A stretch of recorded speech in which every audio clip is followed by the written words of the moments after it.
The Jack Benny Program, transcribed and presented by Lucky Strike. Lucky's taste better. Lucky Strike means fine tobacco. Lucky Strike means fine tobacco. Cleaner, fresher, smoother. Lucky Strike means fine tobacco. Lucky Strike means fine tobacco. Cleaner, fresher, smoother. Better get a carton, better get a carton, better get a carton today. Hello, friends. This is Don Wilson. You know, that college cheer represents a lot of smoking cheer on campuses all over the country. Yes, indeed. Because a nationwide survey based on actual student interviews in 80 leading colleges reveals that more smokers in these colleges prefer Lucky's than any other cigarette. But that's not all. The survey also shows Lucky's gained far more smokers than the nation's two other principal brands combined.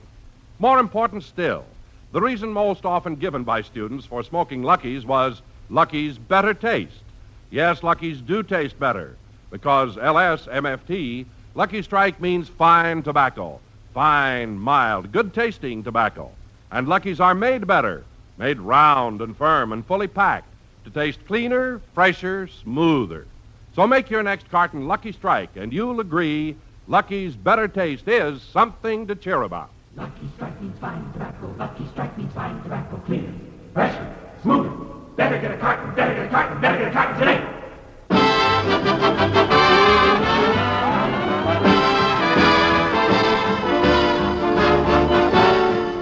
The Lucky Strike program starring Jack Benny with Mary Livingston, Rochester, Dennis Day, Bob Crosby, the Sportsman Quartet, and yours truly, Don Wilson.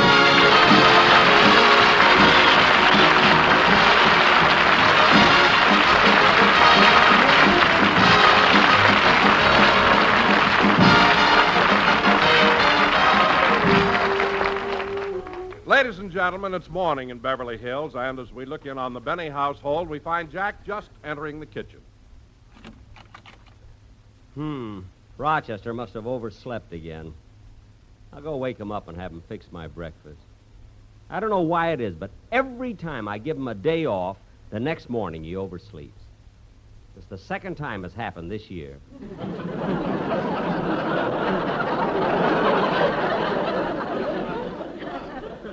Oh, well, I might as well let him sleep and fix breakfast myself. Now, let's see, where does Rochester keep the coffee? I'll try this cupboard here. No, it's filled with ideal dog food. I'll try this one. No, this one's filled with ideal dog food, too. Maybe it's in this cupboard. More ideal dog food. There's no doubt about it. I'll either have to get a dog or stop mentioning that stuff on my program.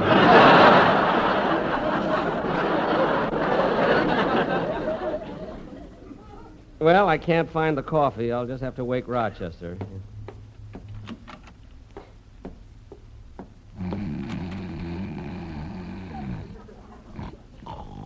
Rochester, it's time to get up.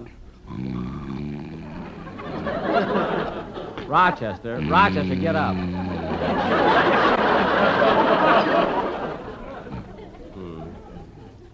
I'll take this feather duster and tickle his chin. Honey, you sure got long eyelashes.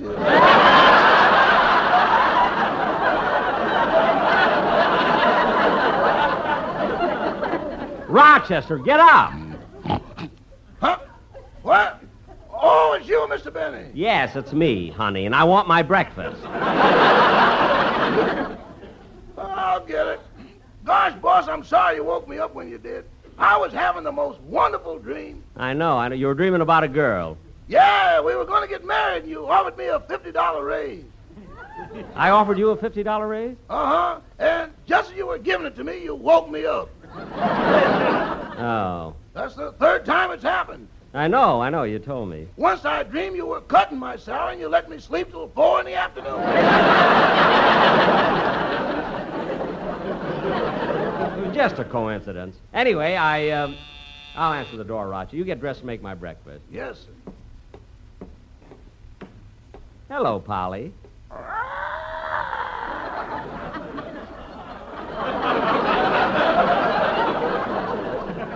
Oh, you're still sulking, huh, Polly? Coming. Hello, Jack. Oh, Mary, come on in. I was just talking to your neighbors, the Colemans. Oh, Ronnie and Benita? Yes, I passed their house. Benita was sweeping the porch, and Ronnie was cleaning the windows. Benita and Ronnie were doing their own housework? Yes, they told me their butler quit. Their butler quit? Why? They said they have to live next to you. He doesn't. He'll be back. He's run away before, you know. Oh, hello, Polly. Come on, Polly. Speak. Speak. Jack, what have you been feeding this bird?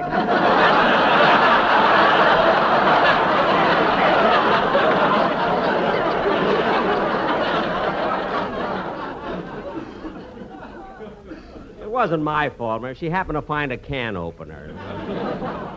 What? Nothing. Come in. Oh, hello, Dennis. Oh, hello, Mr. Benny. Hello, Mary. Hi, Dennis. What are you doing around here? Oh, I'm thinking of moving. I've been looking at houses all day.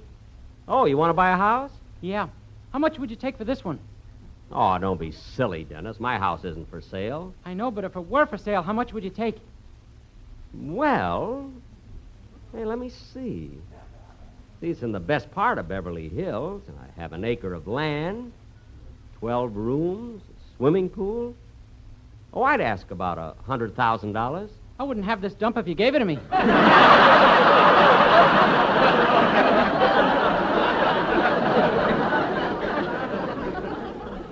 Look, Dennis, I don't want any trouble with you. You asked me how much my house is worth. I told you $100,000. Does the price include the Venetian blinds? Yes.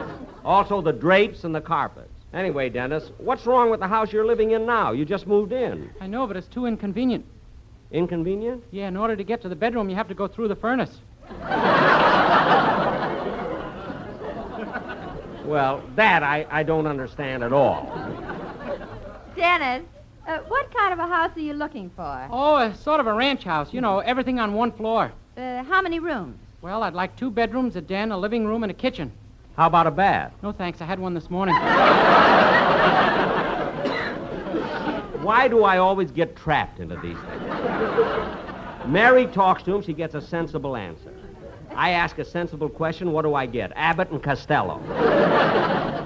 Dennis, are you just looking for a house in Beverly Hills? No, they're so hard to find. I've been looking everywhere. Hollywood, Burbank, Encino, Brentwood, but I haven't been able to find one. Really? So now I'm going to try and find a house in Washington, D.C. Washington, D.C.? Dennis, why in the world would you... No, Mary, no.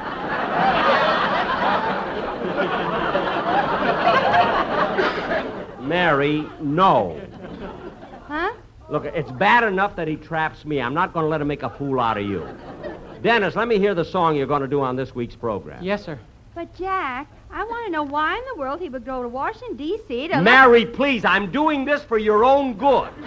Sing, Dennis. Okay. Now, don't ask any questions.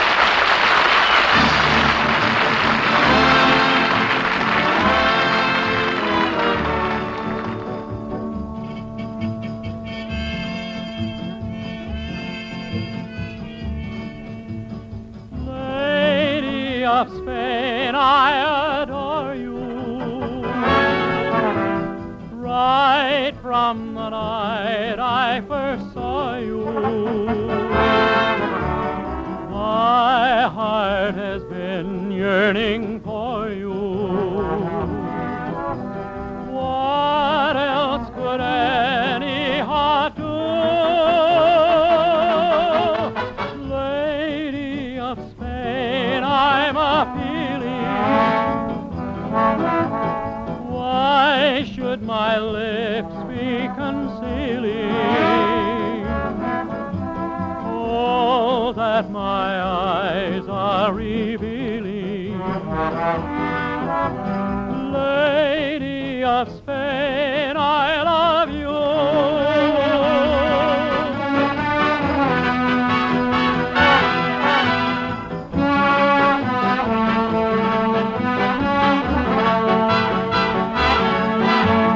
My heart has been yearning for you.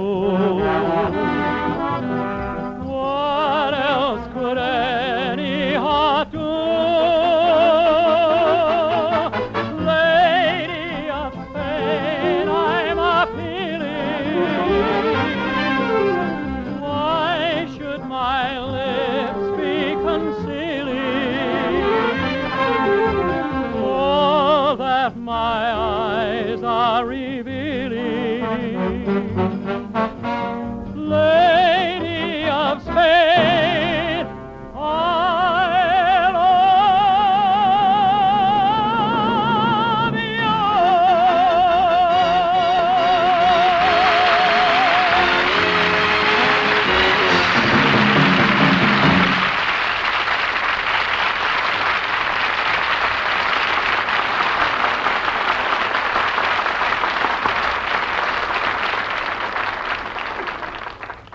Mr. Benny.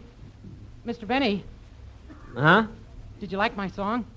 Oh, yes. Oh, yes, kid. I'm sorry. I was thinking of something else. Well, I gotta go look for a house now. Goodbye, Mary. Bye. Goodbye, Mr. Benny. Huh? Oh, goodbye, Dennis. Jack, what were you thinking about? Well, I wanted to ask Dennis.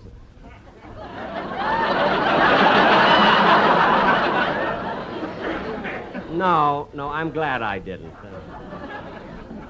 I can't stand it anymore. I've got to do it. Dennis! Dennis, come back here. Oh, yes, Mr. Benny? Dennis, what makes you think you can find a house in Washington, D.C.? Eisenhower did. Go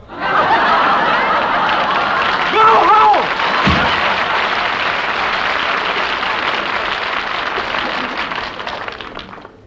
That's me. I couldn't let well enough alone. I had to go out and ask. I was standing here minding my own business. I had to go out. Jack. What?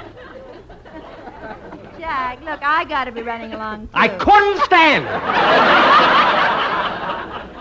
I knew it. I knew you were going to. Jack. I had to run. What? I've got to be running along, too. By the way, don't forget to send a wire congratulating Amos and Andy on their 10,000th broadcast. I did. Imagine Amos and Andy, their 10,000th broadcast. Say, Mary, haven't I been on the air that long? No, Jack, it just seems that way. I had to ask. Well, Mary, for your information, there's the phone. Excuse me a minute. Well, I got to be running along. Okay. Goodbye. Hello? Hi, Jack. Who's this? Bob Crosby. Oh, hello, Bob. I didn't recognize your voice. What is it? Well, I'm having a few of the boys over for a friendly game of poker tonight, and I thought maybe you'd like to join us. Well, what stakes do you play for? 5 and 10. 5 and 10? Oh, wait a minute. That's a little too steep for me. You know. Oh, no, Jack. Not $5 and $10. 5 and 10 cents. Well, that's what I thought you meant.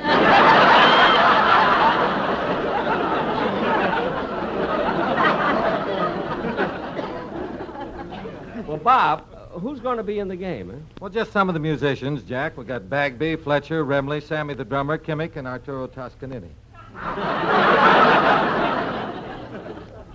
Arturo Toscanini? Do you mean... Oh, no, this is another one. He slaps a bass for Wingy Minot.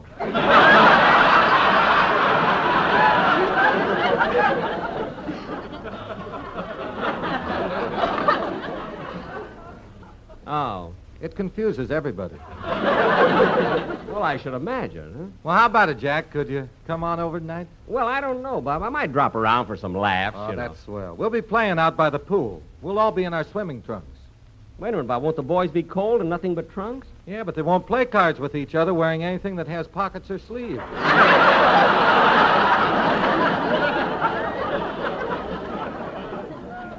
You've caught on to these guys already, haven't you? You're not kidding. Well, Bob, maybe I'll drop over, even if it's just for a laugh. Okay, I'll see you later. Bye. So long, Bob. Oh, say, Jack, what goes with Dennis Day?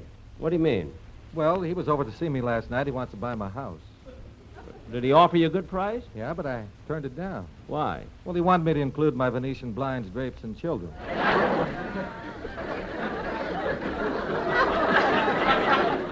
What a kid. So long, Bob. Bye, Jack. That kid Dennis will drive everybody crazy till he finds a house. Say, boss, I've got your breakfast ready. Bring it in the den. I might sit around for a while and read. Okay. I don't know, these days with radio and television, I haven't been reading very much. A lot of good books here, too. Let's see, here's one, The Spice of Variety, edited by Abel Green. Out of the Blue by John Crosby. He's the radio columnist. Spindletop by James Clark. Oh, here's a new book that just came out. That's What I Like About the South by Dwight Eisenhower.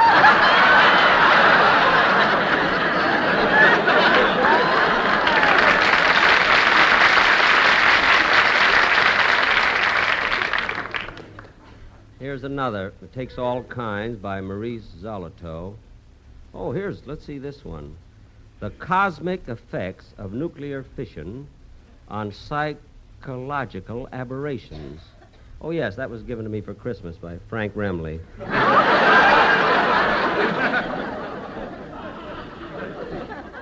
Let's see, I don't know what book to read. Oh, here's one, The Purple Pirate. Gee, that ought to be good. So many pirate pictures out now. Yankee Buccaneer, the Crimson Pirate, the Golden Hawk. I think I'll read this one. The Purple Pirate, Chapter 1.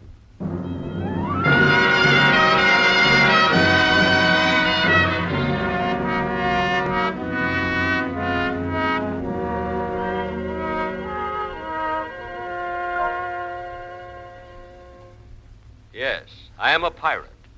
My name is Captain Morgan. As my story opens, we had been at sea almost a year. My ship had just captured a rich prize, a schooner homeward bound from the Orient and laden with cargo. We transferred her cargo to our hold, and the crew lined the rail and watched as we prepared to send the captured vessel to the bottom. All right, gunners, we're going to sink her. Fire!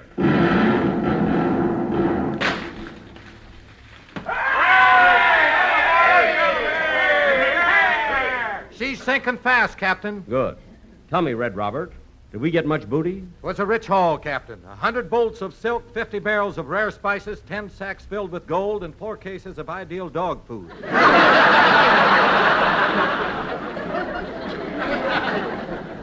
Fine. My supply was running low. That isn't all the loot, sir. We found a small sack of diamonds, some rubies, and best of all, a woman's dress. A woman's dress? What's so wonderful about that? Oh, you ought to see what's in it. You mean we've captured a woman? Yes, sir, and we also captured the captain of that ship. Good. Bring him to me. Aye, aye, sir. In a few minutes, both the captain and the girl were standing before me. I looked them over very carefully for a long time. Finally, I spoke.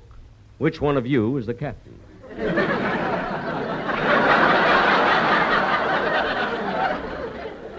He is, of course. There was no doubt about it. I'd been away from land too long.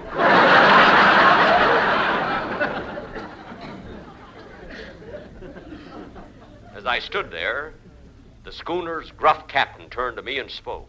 Are you the captain of these pirates? Yes. Are you responsible for blowing my ship to bits? Yes. Did you make some of my men walk the plank? Yes. Did you hang all the rest of them? Yes. Do you think that was nice? No. Well, watch it next time. I sent him below, then I turned my attention to the girl. She was wearing a tight skirt, a yellow sweater, and a large button that said, "I like Louis the 14th."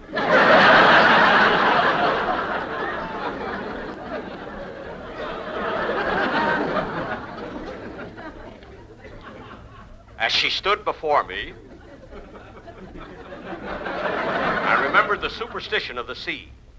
A woman aboard a pirate ship is an omen of bad luck. I was in a predicament. Should I keep her aboard and risk mutiny, or make her walk the plank? I decided to flip a coin. Heads, she stays. Tails, she walks the plank.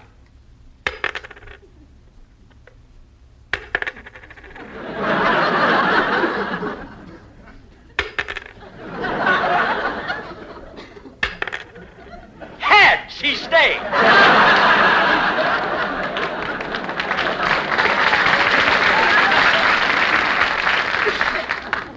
Then I turned to her and said, What is your name, my pretty wench?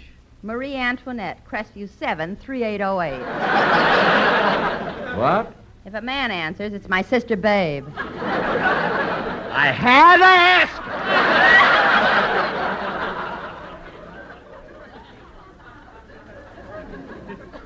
We continued talking, and the crew was so happy over the rich prize we had captured, they didn't mind a woman being aboard. And that evening, as we sailed the tropical sea neath the full moon, they even gathered around the quarterdeck and began to sing. We're a motley, scurvy crew, and the ships we've sunk are many. But the bravest one, it's true, is our gallant Captain Benny. He likes to fight or rumpus, He'll even box the compass. For fun, he likes to dump us in the ocean blue.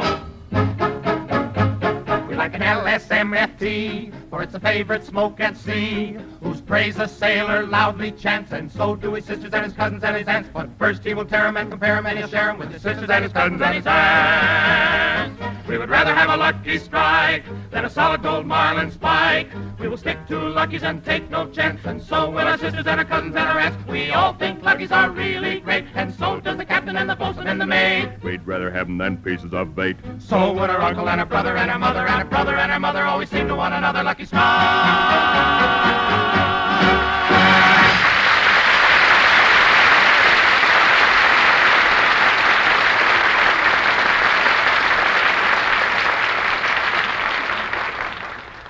We continued scouring the sea, and then our luck went bad. We sighted no more ships. Our supplies ran low. The men were in a mutinous mood. They became surly and refused to obey orders. And then suddenly, we were attacked by the most ruthless of all French pirates, Dennis Lafitte. Red Robert, get the men to their battle station. Aye, aye, sir. Bagby, Remley, Fletcher, Kimmick, man your guns. It's no use, Captain, it's no use. The men are revolting. Would you repeat that?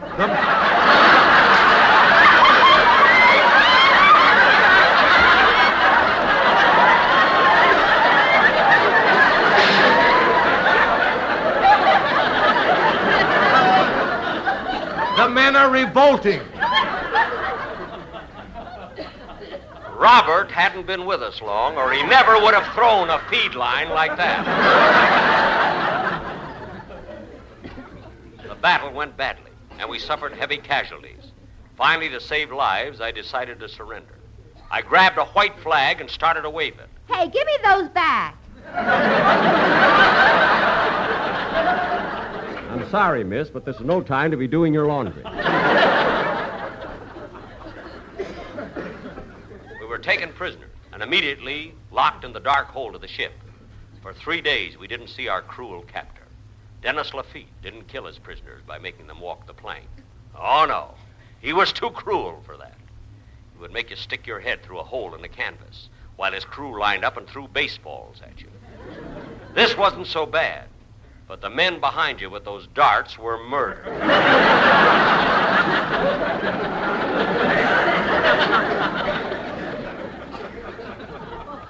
Finally, on the 4th day, he ordered me and the girl to be brought to him. As we stood trembling before Lafitte, the terror of the 7 seas, he said, Nom de cochon, qui installe votre grand-père Chine de la Panze? Veuillez pour l'Imparis.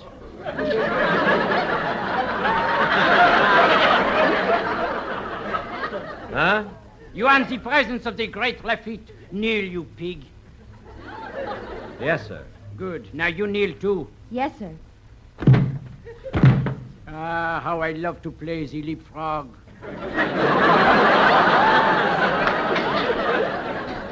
What are your plans for us, Lafitte? You had to ask me.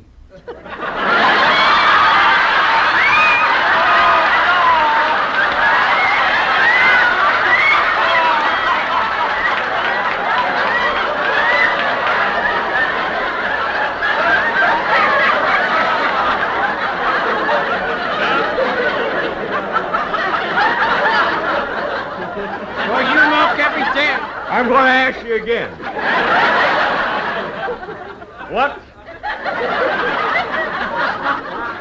What are your plans for us, Lafitte? For you, mon capitaine, you have the choice of joining me or dying.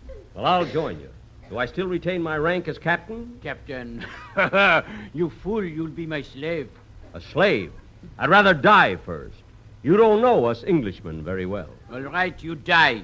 What about the girl? Are you going to kill her? You don't know us Frenchmen very well.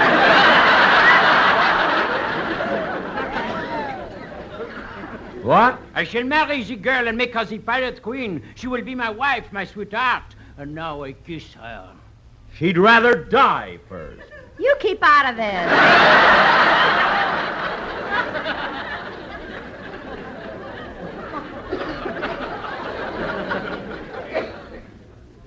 I was in a predicament. Either I became Lafitte's slave, or I walked the plank. I didn't know what.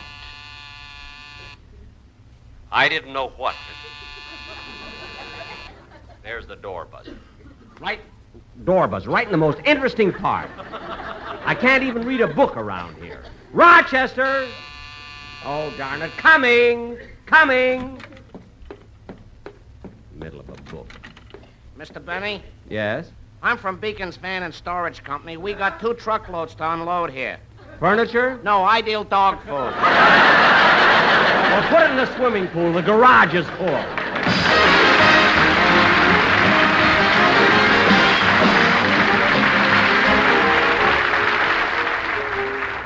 Friends, every minute, day and night, a destructive fire starts. And in 9 out of 10 cases, most fires start because someone was careless. Don't let that someone be you. Be sure your electrical wiring is properly installed. Put cigarettes and matches out before you discard them. Be on guard constantly against fire. Remember, only you can prevent fires. Jack will be back in just a moment, but first... Lucky's taste better. Lucky Strike means fine tobacco. Lucky Strike means fine tobacco. Cleaner, fresher, smoother. Lucky Strike means fine tobacco. Lucky Strike means fine tobacco. Cleaner, fresher, smoother. Better get a carton today. You know, friends, it's only natural for Lucky smokers to be enthusiastic about the cigarette that tastes so much better. And Lucky's do taste better. That's because LSMFT, Lucky Strike means fine tobacco. Fine, mild, and naturally good-tasting tobacco. What's more, you enjoy the full flavor of that fine tobacco because Lucky's are packed full and firm, made better in every way to taste cleaner, fresher, smoother. No wonder so many college students are voicing their preference for Lucky's. Remember, a nationwide survey in 80 leading colleges, based on actual student interviews, reveals that more smokers in these colleges prefer Lucky's than any other cigarette. And remember that Lucky's gained far more smokers than the nation's 2 other principal brands combined. But most of all, remember the number 1 reason the students gave for smoking Lucky's: better taste. So, friends, get the better taste that only fine tobacco in a better-made cigarette can give you. Be happy. Go Lucky. Make your next carton Lucky Strike. Be happy, go Lucky Strike today. Ladies and gentlemen, I want to congratulate my good friends Freeman Gosden and Charlie Carell, better known to the entire world as Amos and Andy, who today are celebrating their 10,000th radio broadcast. Man, they must be loaded. Good night, folks. The Jack Benny program is written by Sam Perrin, Milt Josephsberg, George Balzer, John Tackerberry, and produced and transcribed by Hilliard Marks. The Jack Benny program is brought to you by Lucky Strike, product of the American Tobacco Company, America's leading manufacturer of cigarettes. Now stay tuned for the Amos and Andy Show, which follows immediately on the CBS Radio Network.